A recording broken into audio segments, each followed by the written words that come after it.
Hello student, अब हम chapter 3 का रिवीजन करेंगे। तृतीय पाठ स्वावलंबन।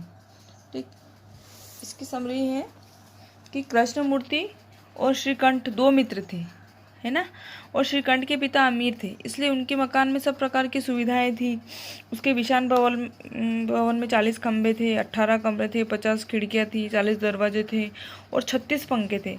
और वहाँ पर लगातार 10 नौकर कार्य करते थे। परंतु जो कृष्णमूर्ति था, उसके पिता निर्धन थे और किसान पति पत्नी थे।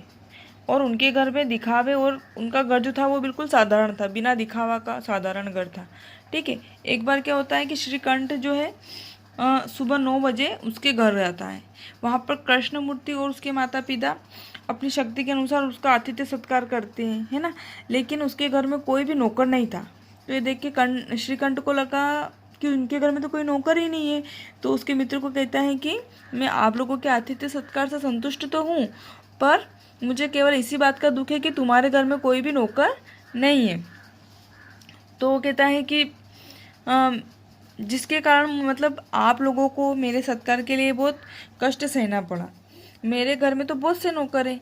तब जो आत्मनिर्भर कृष्णमूर्ति था वो बोला, मित्र, मेरे 8 नौकर हैं और वे हैं 2 पाँव, 2 हाथ, 2 आँखें और 2 कान।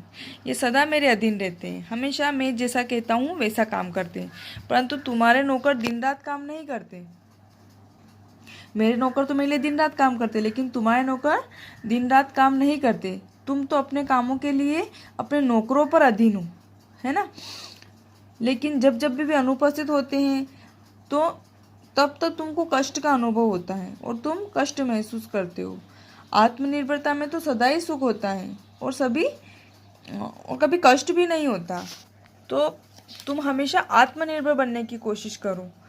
श्रीकंठ बोला, मित्र, तुम्हारे वचनों को सुनकर मेरे मन में बहुत प्रसन्नता हुई। अब मैं भी अपने कार्य अपने आप ही करूँगा, स्वयं ही करूँगा। और फिर क्या कहता है कि तुमने जो मेरे को उचित एडवाइस दी है उससे मैं बहुत खुश हूँ।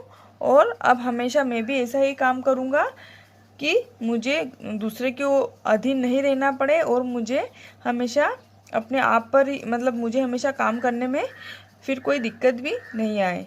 तो फिर वो कहता है कि अच्छा ठीक है, अब 12:30 हो गए हैं और मैं घर जाता हूँ। ठीक, इस चैप्टर की समरी है।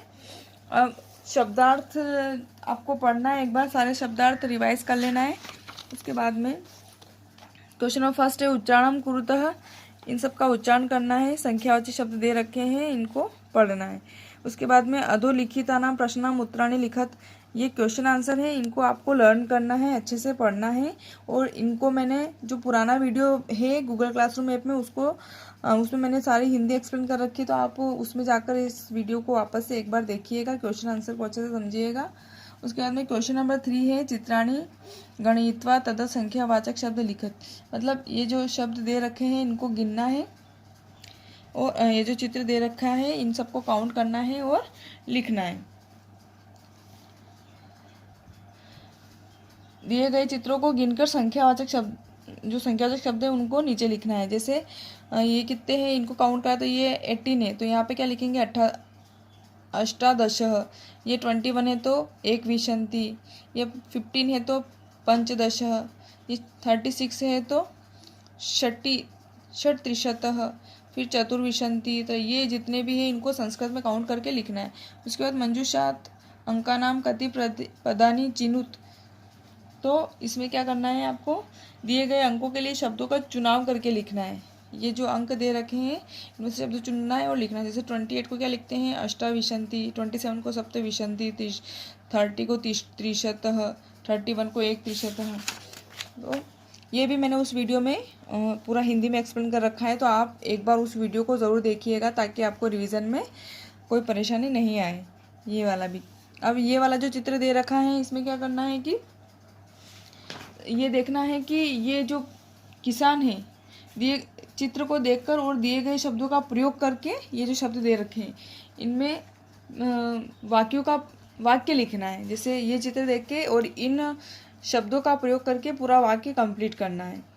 जैसे ये एक किसान खेती कर रहा है ना। फिर ये 2 किसान अन्न उगा रहे हैं। है ना, खुदाई का काम कर रहे हैं। फिर वो ये सभी किसान अनाज उगा रहे हैं। इस तरीके से आपको संस्कृत में लिखना है। जैसे ये एक कृषक क्षेत्रम कुर्वन्ति, मतलब खेती का कार्य कर रहे हैं। एतो कृषको खनन कार्यम कुर्वन्ति, दो किसान जो है खुदाई का काम कर रहे हैं। एतो कृषका धान्यम, कुछ किसान जो है अनाज उगाने का काम कर रहे हैं। इस तरीके से आपको पूरा देखना है और लिखना है। फिर अधोलिखिता नाम समय वाचकानि अंकान पदेशु लिखत, इसमें क्या करना है, नीचे लिखे हुए अंक जो है समय को दर्शा रहे हैं तो इनको देख के लिखना है। जैसे ये सब समय दे रखे हैं तो इनको संस्कृत में क्या बोलते हैं वो लिखना है। जैसे 10:30 को क्या बोलते हैं, सार्ध द्वादश वादनम। ये 5 बजे इनको क्या क्या लिखते हैं, पंचवादनम। 7 बजे को क्या लिखते हैं, सप्तवादनम। 2:30 बजे को सार्ध द्विवादनम। 11 बजे को एकादश वादनम। 4:30 को सार्ध चतुर्वादनम। 1:30 बजे को क्या लिखते हैं, सार्ध एक वादनम या साधिक वादनम। 3:30 को क्या लिखते हैं, सार्ध नववादनम। सार्धशवादनम। फिर क्या है, 9 बजे को नववादनम। 12:30 को सार्ध द्वादश वादनम। 8 बजे को अष्टवादनम। 7:30 को सार्ध सप्तवादनम।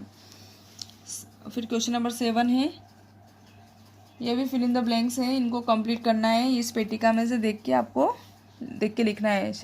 जैसे क वाला है, ऋतवा भवंती, मतलब ऋतुएं कितनी होती हैं, तो ऋतुएं 6 होती हैं। तो 6 को संस्कृत में क्या बोलते हैं, षट। तो षट ऋतुएं भवंती, ठीक है। फिर क्वेश्चन नंबर 2 है, ख नंबर वाला है, मासा भवंती। मास कितने होते हैं, महीने कितने होते हैं, 12। 12 महीने होते हैं तो क्या लिखेंगे, 12।